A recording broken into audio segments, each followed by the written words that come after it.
5 طلبات لمارسيل كولر المدير الفني للنادي الأهلي. السلام عليكم ورحمة الله وبركاته. قبل ما أبدأ معاكم يا ريت ما تنسونيش باللايك، عايز أوصل بالفيديو ده لأكبر عدد من اللايكات، والاشتراك في القناة ده شيء أساسي، عايز أوصل ل1000 مشترك. 5 طلبات لمارسيل كولر المدير الفني للنادي الأهلي، طلبهم من إدارة النادي الأهلي، وإدارة النادي الأهلي وافقوا على هذه الطلبات كلها، وبدأ إدارة النادي الأهلي بتنفيذ هذه الطلبات ال5.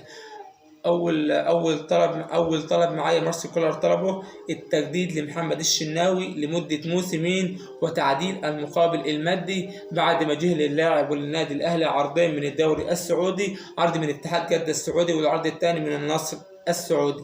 الطلب الثاني تجديد لعمرو السولية لمدة موسمين، اللي عقده هينتهي نهاية هذا الموسم عمرو السولية. والطلب الثالث وده مش طلب مارسيل كولر، ده طلب الكابتن محمود الخطيب، طلب بتجديد احمد عبد القادر بعد ما الكابتن محمود الخطيب رئيس النادي الاهلي امر مارسيل كولر المدير الفني للنادي الاهلي بالصلح مع احمد عبد القادر وقطع الطريق نهائيا عن الزمالك وعن بيراميدز اللي كانوا عايزين يتعاقدوا مع اللاعب احمد عبد القادر. الطلب الرابع بتاع مارسيل كولر التجديد لبيرسي تاو، اللي انا من وجهة نظري انا شايف بيرسي تاو بحلاوه، ساعات يبقى حلو خالص وساعات يبقى وحش خالص، ما عندهوش مستوى ثابت.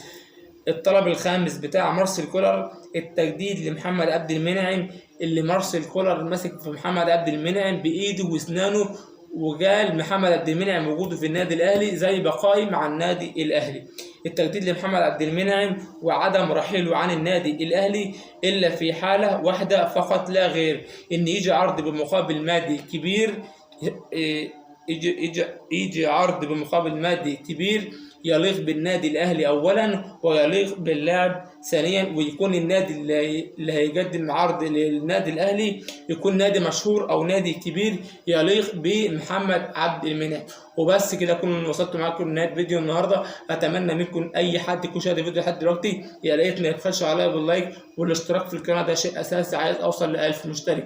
انتظروني غدا في حلقه بمباراه الاهلي وسيمبا، هقول لكم على شويه اخبار وشويه معلومات عن مباراه الاهلي وسيمبا غدا ان شاء الله. وفي نهايه الفيديو هقول لكم على التشكيل المتوقع. والسلام ختام.